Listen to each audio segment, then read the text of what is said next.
നമസ്കാരം. മഹാശക്തനായ രാവണനെ പരാജയപ്പെടുത്തിയ ഒരു രാജാവിൻ്റെ കഥ കേട്ടാലോ?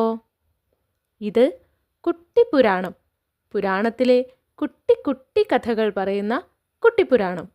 കേട്ടു നോക്കൂ.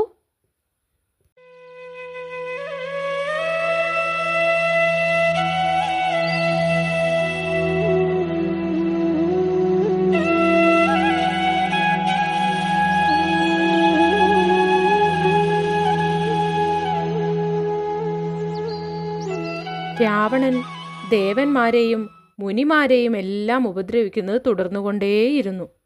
ഓരോരോ രാജ്യങ്ങളിൽ ചെന്ന് ഒന്നുകിൽ യുദ്ധം ചെയ്യുക അല്ലെങ്കിൽ കീഴടങ്ങുക എന്ന് രാജാക്കന്മാരെ വെല്ലുവിളിച്ചു.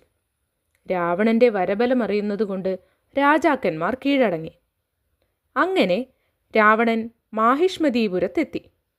അവിടേക്ക് യുദ്ധത്തിനായി പോയതല്ലായിരുന്നു. വിമാനത്തിൽ സഞ്ചരിക്കുമ്പോൾ നിറഞ്ഞൊഴുകുന്ന നർമ്മദാ നദി കണ്ട് കുറച്ചു നേരം വിശ്രമിച്ചിട്ട് പോകാൻ നർമ്മദയുടെ തീരത്തിറങ്ങിയതായിരുന്നു.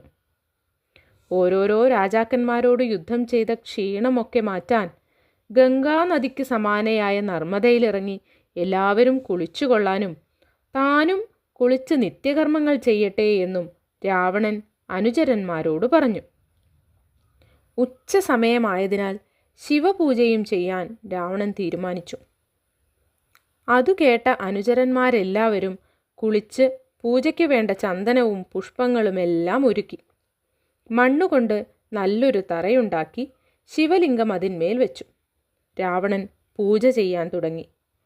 പൂജ ചെയ്തുകൊണ്ടിരിക്കുന്ന സമയത്ത് നർമ്മദയിലെ വെള്ളം പൊന്തി വരുന്നത് കണ്ടു. പീഠവും വാളും ശിവലിംഗവുമെല്ലാം വെള്ളത്തിൽ മുങ്ങി. അതുകണ്ട് രാവണൻ അത്ഭുതപ്പെട്ടു. താഴോട്ടൊഴുകുന്ന നദി മേൽപോട്ടൊഴുകിയതെങ്ങനെയാണ്? അതിൻ്റെ കാരണമെന്തെന്നറിഞ്ഞു വരാൻ രാവണൻ അനുചരന്മാരെ പറഞ്ഞയച്ചു.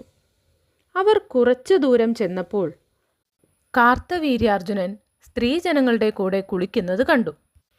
തൻ്റെ 1000 കൈകൾ കൊണ്ട് ചിറകെട്ടി വെള്ളം താഴോട്ടൊഴുകുന്നത് തടഞ്ഞു വെച്ചാണ് അർജുനൻ നീരാടുന്നത്. അതാണ് നദിയിലെ വെള്ളം പൊങ്ങി വന്നത്. അനുചരന്മാർ ചെന്ന് രാവണനോട് വിവരങ്ങൾ പറഞ്ഞു. രാവണന് ദേഷ്യം വന്നു. ഏതവനാടാ ഈ അർജുനൻ? അവൻ അത്രയ്ക്ക് അഹങ്കാരമോ? എങ്കിൽ അവനെ യുദ്ധം ചെയ്ത് തോൽപ്പിച്ചിട്ടേ ഞാൻ ലങ്കയിലേക്കുള്ളൂ എന്നും പറഞ്ഞ് ശിവപൂജ മുഴുവനാക്കാതെ രാവണൻ കാർത്തവീര്യാർജുനൻ്റെ പക്കലേക്ക് പോയി.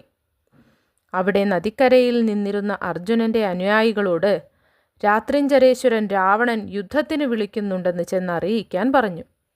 അതു കേട്ട അർജുനൻ്റെ അനുചരന്മാർ പരിഹാസത്തോടെ രാവണനോട് പറഞ്ഞു, നല്ല സമയത്താണല്ലോ യുദ്ധം ചെയ്യാൻ വരുന്നത്. രാജാവ് നീരാട്ടിലാണ്. അദ്ദേഹം നാളെ നിന്റെ അഹങ്കാരം അടക്കുന്നതാണ്. അതല്ല, കാത്തിരിക്കാൻ ക്ഷമയില്ലാതെ നീ ഞങ്ങളെ കൊന്നുകളഞ്ഞാൽ രാജാവ് വന്ന് നിന്നോട് യുദ്ധം ചെയ്യുകയും അദ്ദേഹം ആരെന്ന് നീ മനസ്സിലാക്കുകയും ചെയ്യും എന്ന്.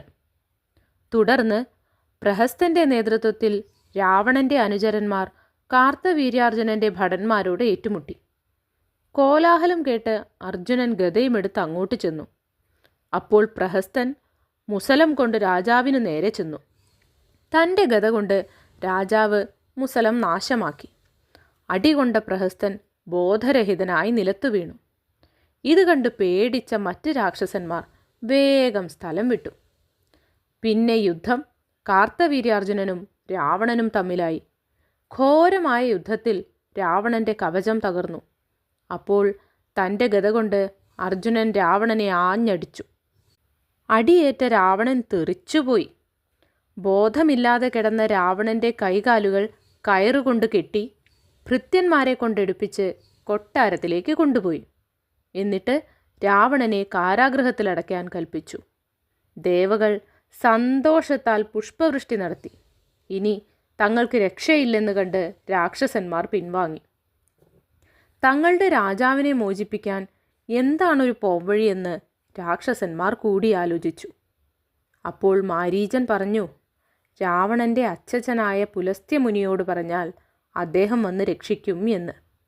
അങ്ങനെ അവർ പുലസ്ത്യനെ കാര്യങ്ങൾ അറിയിച്ചു. പേരക്കുട്ടിയോടുള്ള വാത്സല്യം കൊണ്ട് പുലസ്ത്യൻ മാഹിഷ്മതീപുരത്തിലെത്തി. കാർത്തവീര്യാർജുനൻ പുലസ്ത്യമുനിയെ വേണ്ട വിധം സ്വീകരിച്ചിരുത്തി. താൻ എന്താണ് ചെയ്തു തരേണ്ടതെന്ന് ചോദിച്ചു. തൻ്റെ പേരക്കുട്ടിയായ രാവണനെ മോചിപ്പിക്കണമെന്ന് പുലസ്ത്യൻ കാർത്തവീര്യാർജുനനോട് ആവശ്യപ്പെട്ടു. പറഞ്ഞ ഉടൻ രാജാവ് രാവണനെ മോചിപ്പിച്ചു. രാവണന് നീരാട്ടിനുള്ള സൗകര്യം ചെയ്തു കൊടുത്ത് വസ്ത്രങ്ങളും ആഭരണങ്ങളും സുഗന്ധലേപനങ്ങളും ഒക്കെ നൽകി യാത്രയാക്കി.